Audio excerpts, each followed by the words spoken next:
Welcome back, everyone. Inside of this little run-through, we are going to be heading to the town of Portsmouth. To save ourselves a trip, though, I have saved the party inside of the city of Portsmouth, so all I just need to do is hit start, and we are already there. One thing I'd like to point out real quick, in case you've ever gone to the little quiz section that they have inside of the game, one thing you'll notice is they ask you a question, who is the voluptuous one? Well, in the NES version, she's the beautiful daughter, not the voluptuous daughter, which she is inside the PC version. It's kind of weird how they make it so that the game's inconsistent like that. They ask you who's beautiful, but whatever. No, go away. And from here, I will head south, and I will teleport across to Cast 5, teleport south. Nintendo and their wacky censorship.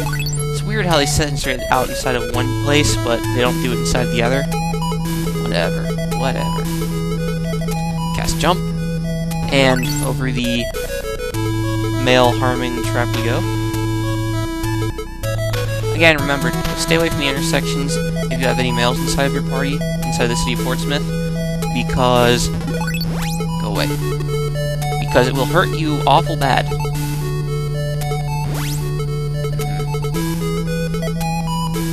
Drop some of this junk. Yes. Drop, sage, useless item. I just want to get rid of some of that junk real quick. And then we'll cast Cleric, Plate 2. We'll cast it twice, and we'll buff up real quick.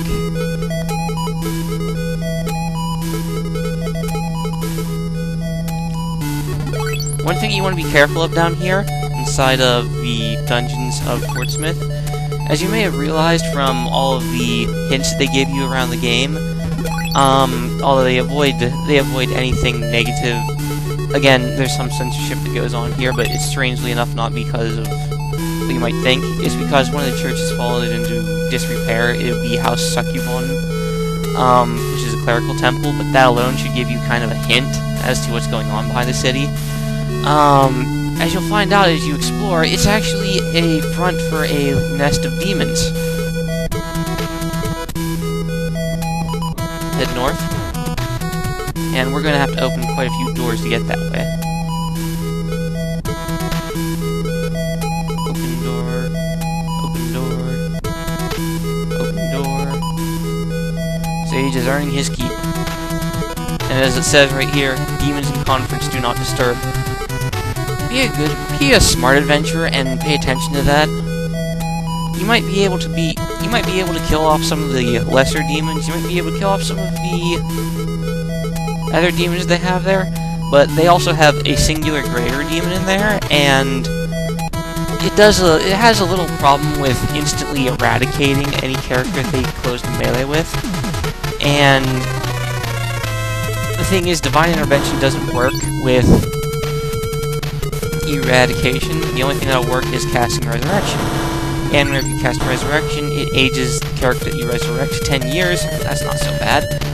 And it also reduces their endurance by 1 permanently. That is bad. So even though we know where the place for us to regain our endurance is, we are going to shy away from that encounter right now. Mainly because of the fact that yes, we might be able to kill off some of the demons, but the cost will be too high and everything, and I have yet to actually manage to be able to defeat the greater demon because he just gets like 5 turns into our 1 turn.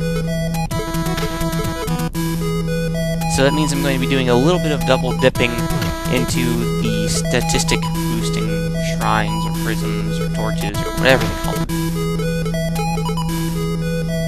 This game can't make up its mind.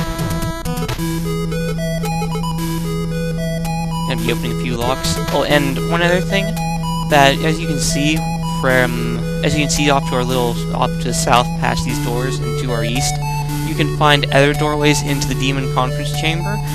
Yeah, those aren't marked.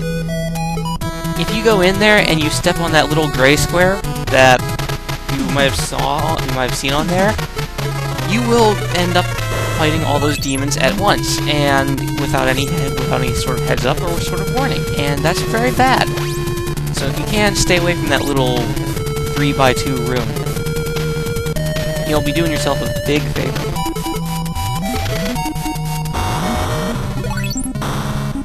The only other monsters that you have to worry about down here are just random demons, and nothing of the greater variety, just minor incubi, lesser demons. If you're coming through here at level 3, that might give you a tiny bit of trouble, but it's nothing that you won't be able to handle. And really, as long as you have a rogue, as long as you know to stay away from that conference chamber, you should be able to come down and get this pool of might at any time you feel that your characters need a bit more strength.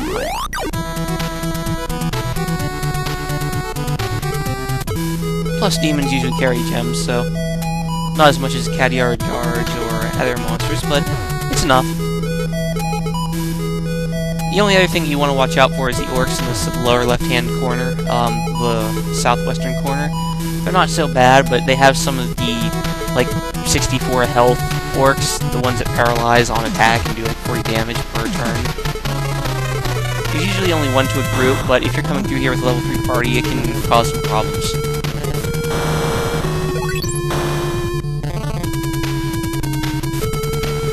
But yes, lots of demons everywhere. You don't need exorcism. I have Dancing Sword, and Dancing Sword knows how to cut.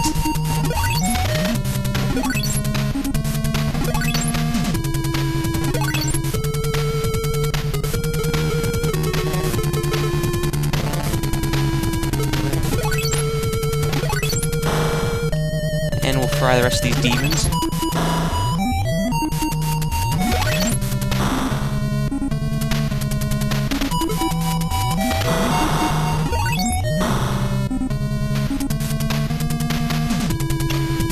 And done and done. Untrap it. There's our gold, 18 gems. And we will head to our west. I'm not sure if this is a pool we want. There are several pools, some of them will poison you, some of them will disease you, some of them will give you items. And we found it. Those who are worthy get +4 to might. And that is absolutely everybody inside of our party. So, just to let you know, I'll cast Locate real quick.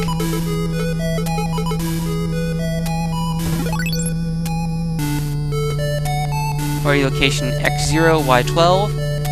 And we are in the dungeons right now, and we are done with this place. Cast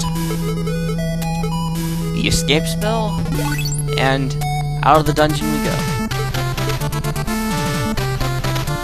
Head back to town. Well, actually what I'm going to do is I'm going to fly back to Sorpagal. I like that place a lot better. If you're just stopping by to save your game, Portsmouth has a relatively safe inn location with no sorts of traps like that, so you can save your game there if you need to. And you can even stock up on food, because both those places don't have any sort of traps whatsoever, but I like Sorpagal. Would you like to sign in? Yes. Push A button, save your adventure. Alright, thank you for watching. I hope that you enjoyed. That's where the that's where the Pool of Might is. In our next installment of the series, we are going to be headed into Castle Dragadoon, and it's going to be a fairly lengthy dungeon crawl, but we have all the spells that we need. We have everything that you can possibly need to be able to reach the bottom layer of Castle Dragadoon. And we are going to replenish all of those might pool, all of those pools, all of those prisms. We are going to get our party a lot stronger. Until then, I'm RPGenie, and I'll see you next time.